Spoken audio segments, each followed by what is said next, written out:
They also failed to pass the joint resolution by a constitutional majority in the House. Mississippi, same type of things. Oklahoma, same type of things. Maryland, rampant word problems, over 29. They actually deleted power to lay, which is one of the 30 words in this simple amendment. This goes on and on and on. I don't have time to go into it anymore, and I will try to pick up with it the next time we do a show. But the issue of the 16th Amendment is without a doubt, because of the official documents that have been shown, not ratified. It's you can debate it all you like. The documents are there. It's held in power because of many different fraudulent means of making it official without going through all the channels that were required. And Philander Knox who put everything together and decided the final approval that it had been ratified. There was all sorts of information as to his corruption in this regard, to overlook all of these problems, overlook complete changes done by states, overlook violations of states' constitutions. So I'm going to have to leave it at that because I don't have much more time to do it. I could go through all of these states point by point. I strongly recommend Bill Benson's books, because his book collection of 2 volumes, because it really lays it out very, very clearly. The 16th Amendment wasn't even remotely ratified. In fact, if you want to look at it technically, not one state officially ratified that amendment. So, on that note, I am going to bring on Acharya S. Acharya S. Hello. Yeah, hey. Hey, how are you? Me? Yeah, I can hear you now. Peter. Yes, Right. Nice to talk to you. It's been a long time. It has been a long time, and you just sounded so well-spoken just now. Oh, you mean me going as fast as possible, trying to go through all of this information? Jesus.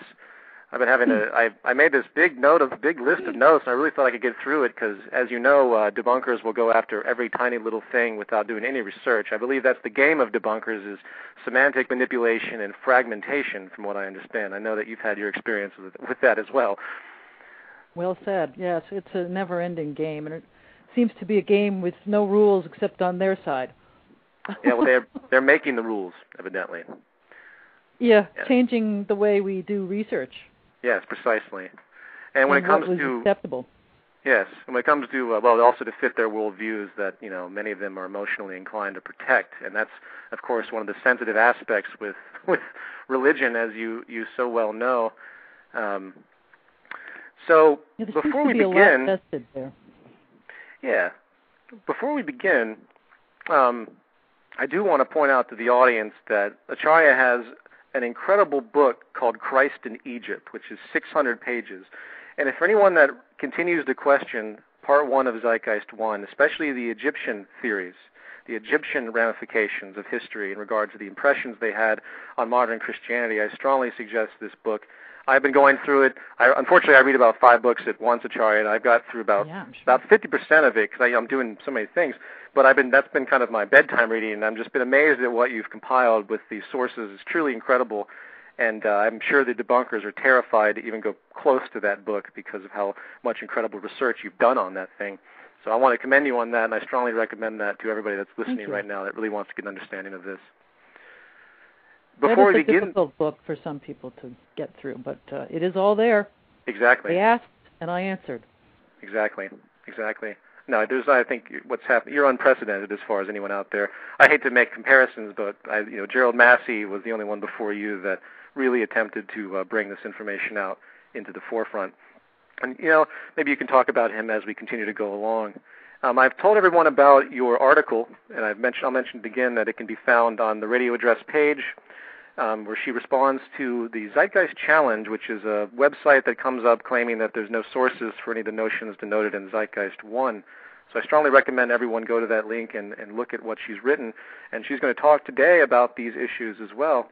But before we begin, Acharya, do you want to tell people about your background a little bit? And I know that historically you haven't been atheist, actually, which is very interesting. So I'll let you go with that. Yes, well, I thought you meant my scholarly background, which I can also do briefly. Well, both, actually, yeah.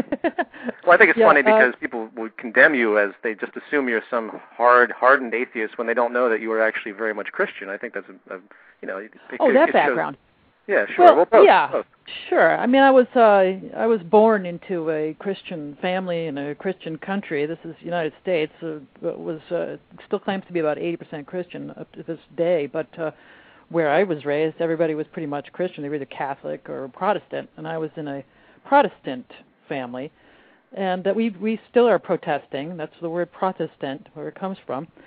But it was very mild. It wasn't a fire, brimstone and hellfire and so forth. It was very mild, congregationalist background, little house on the prairie kind of thing, bigger Right. town than that, but very mild, very very kind and so forth. So I don't have any reaction to it. I'm not just reacting because I was abused by religion. Although that straw man too is not very flattering towards Christianity, is it? That Sure. well, yeah, you're really. just reacting because you were abused by Christianity. Well, yeah, so Christianity is obviously abusive if people are reacting against it. Yes. But no, I was not taught that I was born in sin or any of that stuff. This was like I say, very mild. But I went to church every week. I had to go to Sunday school every week. I had to go on, of course, all the major holidays. And my mother was the treasurer of her church, and she was in the choir and she sang, and was also attended every week. But she too did not. I never even heard her talk about this stuff. So it was not like I was being pounded into this or anything. In fact, I was being educated in many other ways, and I was receiving education. I loved mythology from an early age. You know, who could resist watching movies on Sinbad? Back then, there weren't very many things that we could access. We only had 3 channels. Oh, 4 if you count PBS, but you could hardly get that where I live. So there was, I had books. I had National Geographic. I saw the world. I read about all kinds of places. I read about their religion starting at an early age. And I developed a real love for Greece in particular, Greek mythology. I remember reading about it when I was, being read to when I was 3 years old. I remember this starting with the Greek mythology. Then I also studied anthropology. I became fascinated by that at like 7, 8, 9, 10, 11. So I really started studying the whole world and started looking into all the different religions, and I realized at a young age that there were different religions. But so I went through, schooling, and eventually I studied in Greece, learned the language. I spent time excavating there, and oddly enough, and I saw, we also studied the Christian period in Greece, which is, of course, the Byzantine and so forth, the Orthodox.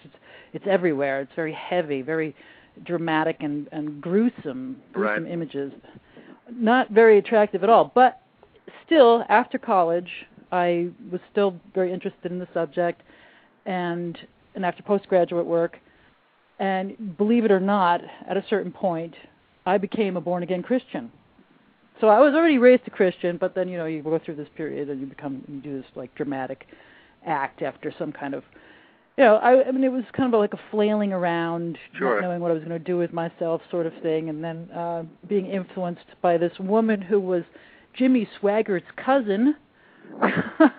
She kind of got me down on one knee one time at a Baptist gathering up in the Bronx, believe it or not. Wow. And she was she was Jimmy Swaggart's cousin, all right. She was up there in her. She took me to this thing, and it's a really interesting story. This is in New York City, and she had that whole evangelical drama. She used to go up on stage and do all this stuff. Of course. She was very dramatic. Amazing. So from there, I started to find out the reality. It was almost like I had opened a door. It's right. like, lead me to the truth.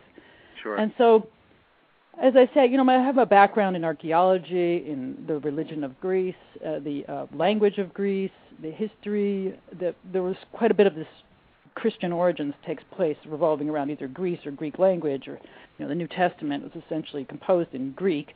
Right. So, as I started discovering this information, I realized, wow, I have quite the background to be really bringing this forward into the populace, because this information I thought was critical to our mass human understanding.